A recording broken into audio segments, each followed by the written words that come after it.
he didn't go to China alone. And that's the part nobody's talking about. When Donald Trump showed up with some of the most powerful business figures in America, people like Elon Musk, this wasn't just diplomacy. This was a signal. Because countries don't bring billionaires to political meetings unless money is the real agenda. And right now, the US and China don't just need diplomacy. They need each other. For the past decade, the relationship between the United States and China has looked like a slow-motion economic war, trade wars, tariffs, tech bans, supply chain decoupling. You've heard the narrative, America versus China, democracy versus control, West versus East. But if that story were completely true, this meeting would never happen. Because you don't sit down with your biggest rival and bring your top investors with you, unless something bigger is going on.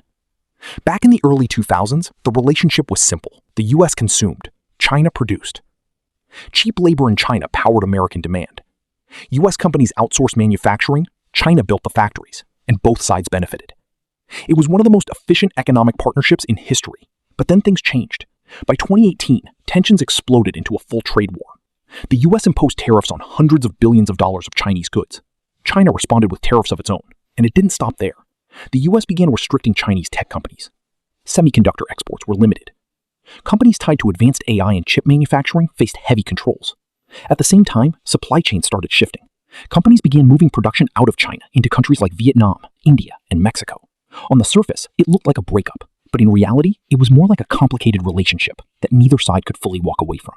Because both economies are under pressure. China is dealing with slowing growth, a struggling property sector, and declining foreign investment.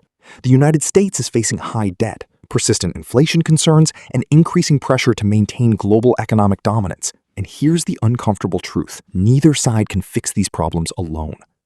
China still needs access to global capital, advanced technology, and international markets.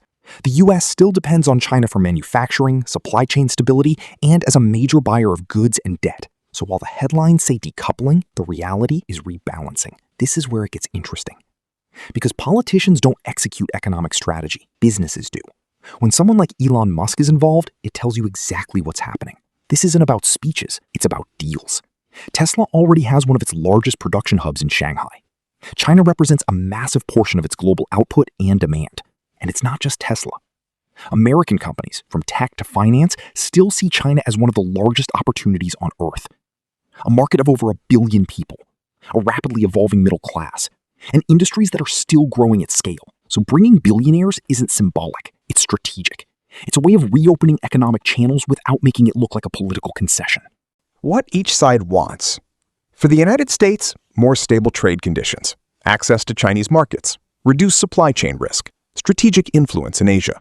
For China, foreign investment, access to advanced technology, economic stabilization, global legitimacy in business. And the easiest way to move all of that forward is through business agreements, not headlines, not politics, deals. This isn't just about trade. It's about control over the future economy. AI, electric vehicles, energy, semiconductors. These are trillion-dollar industries, and both countries are racing to dominate them. So instead of completely cutting ties, they're doing something smarter.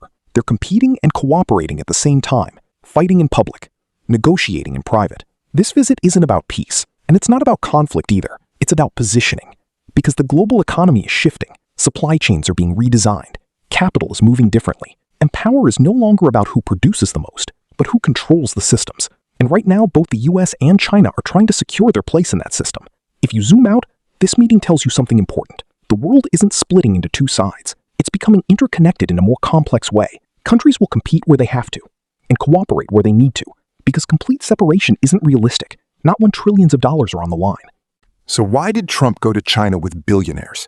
Because this wasn't diplomacy, it was negotiation. Because behind every political headline, there's a financial reality.